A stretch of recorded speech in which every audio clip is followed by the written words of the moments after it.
Hi everyone, it's the Average Aspirant. If your CAT mock scores are stuck, or even worse, dropping, it's not because you are not studying less. It's because you are making common mistakes that stop you from improving. Today, we are fixing the top 3 mistakes that you must stop making in your CAT mocks right now. We will be starting with the video, and thank you so much for all the comments and love that you are showing in our previous videos. I have not been able to reply to all of the comments, but I surely am reading them. So thank you so much. The number one mistake that usually people make is the results only mentality. Now, what does it mean?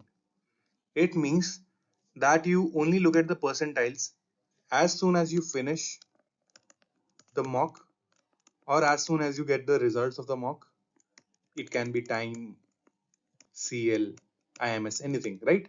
As soon as you get the results, you focus only on the percentile you got.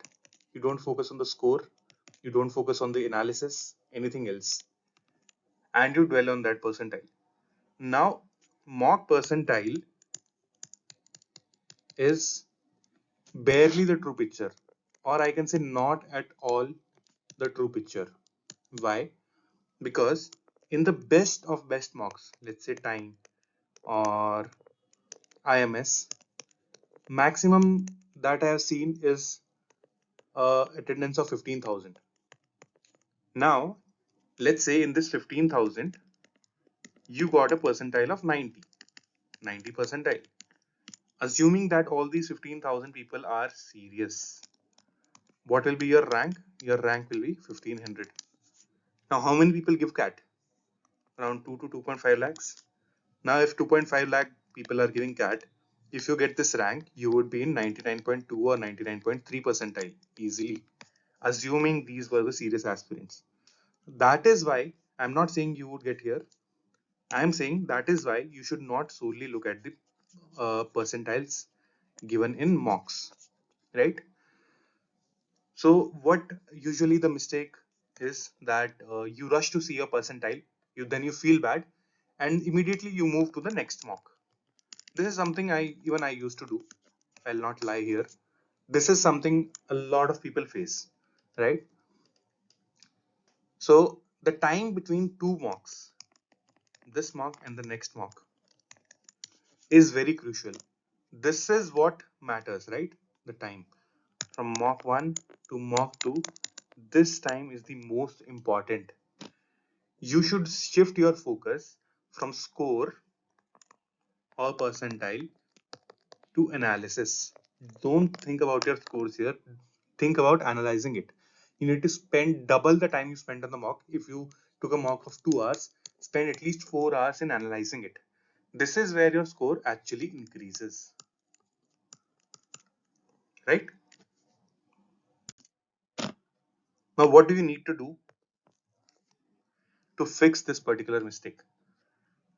For fixing the first mistake, you divide it into 3 buckets. All your questions. 3 buckets for every single question you attempted, right? First bucket is silly mistakes, which are very costly. This should be avoided at any cost, and this will only come through practice, not through anything else. Because these are the easiest to fix, first of all. Second, what do you need to fix it?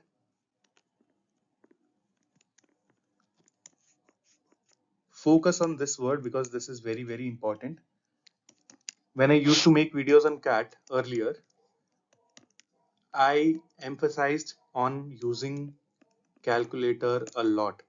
This is something which a lot of people forget. A lot of mentors will not tell you, but this is the biggest hack that you can ever have in your CAT exam. You have a calculator sitting right in front of you. Now, what is the problem in using calculator? It is the UI, right? Because you are not used to use a on-screen calculator, which can only be operated via mouse. Now, this looks or sounds very silly, right? But you practice this.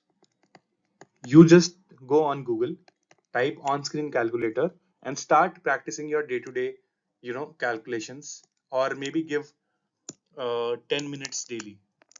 10 minutes daily, that is not a big deal. Just to use this calculator and stop, doing these silly mistakes. I was very overconfident when I was doing QA. Very overconfident. I never used to use calculator because I thought I can easily do it, right? But one particular mock, what did I do? In one particular mock, I did this. 3 into 3 is equal to 6. This is what I did in one mock. And this is when I realized that, you know, I'm just fooling myself. I can be very good at maths. I can be very good at mental maths. But the pressure and other factors when you are giving your real exam, I may not be good at that, right? So that day I decided I'll use only calculators. I even do 1 plus 2 on calculator during my mocks. So this is what will help you also. This is the biggest tool and please use it. Now this was the bucket one, which was the easiest to fix, right? Or rather, you would require a lot of practice. Now moving on to bucket two, which are knowledge gaps. This is you simply don't know the concept. Now, given that we are in late September or starting October, we still have time. There will be concept, at least know the concept, because in each concept, let me write it here. In each concept, again it will be divided into three buckets: easy, medium, difficult. If you know the concept, if the question is easy, it's plus 3 right away, right? Plus 3 marks. If you don't know the concept, these are a total goner. You won't get anything. This is a problem. So study it, fill your knowledge gaps. Coming to bucket number 3, these are the time killers. So these can be very frustrating. Why? Because you are attempting it. And why are you attempting it? Because you think you know the concept, which is very good. But either these are of easy, medium, difficult, these are of this category, difficult category, and you know the concept and you are killing time, right? Or else it is, you know, let's say even if it is easy, it has so many parameters to it that you first need to calculate x1, the next two, the next three, so on and so forth. You need to make 4 or 5 iterations. So if you are taking more than 3 minutes to solve any question, avoid these type of questions, right? First pick the easy ones. Pick and choose. Pick the easy ones, keep these to the last. If you see that there are no questions left of easy, you can't do anything else, only then pick these things. Moving on. Moving on to mistake number 2. I don't have a slide here, I'm sorry, but I'll be narrating all of it. It is the no strategy approach. Now, what do I mean by this? It means what is it says, right? No strategy. You are giving a mock and you don't have a strategy. You are just seeing the questions, you are attempting it, you are marking something, you are doing anything random. You are going to question number 10, question number 20, question number 13, anything.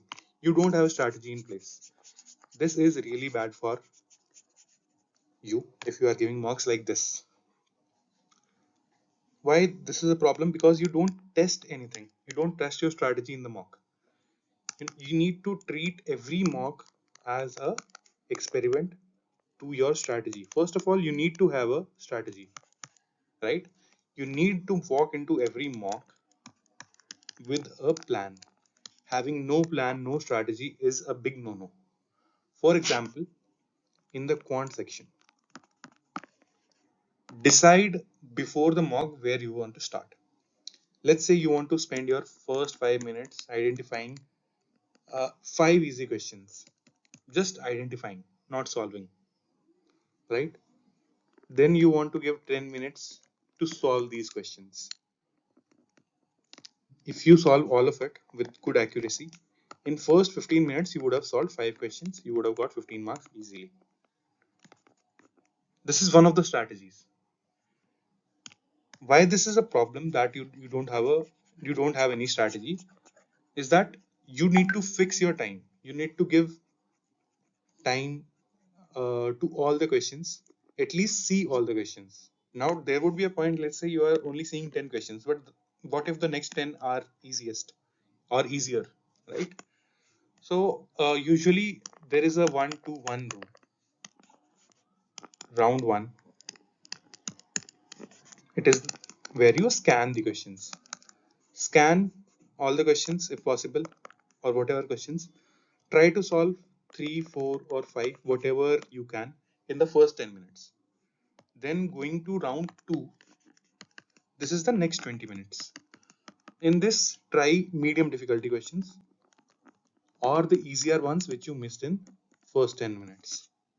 And then go to round 3, only and only if you see no questions here and here left, only then try attempting the ones in which you know the concept but the question is hard.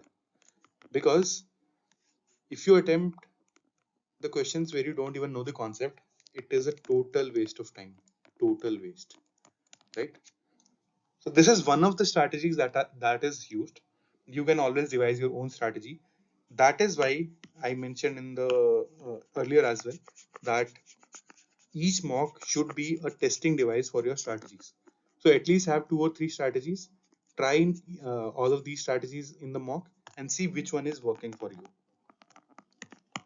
Which one? Because it will take time, right? So practicing this standard, and structured approach is how you maximize your attempts and minimize your what? Let's say panic.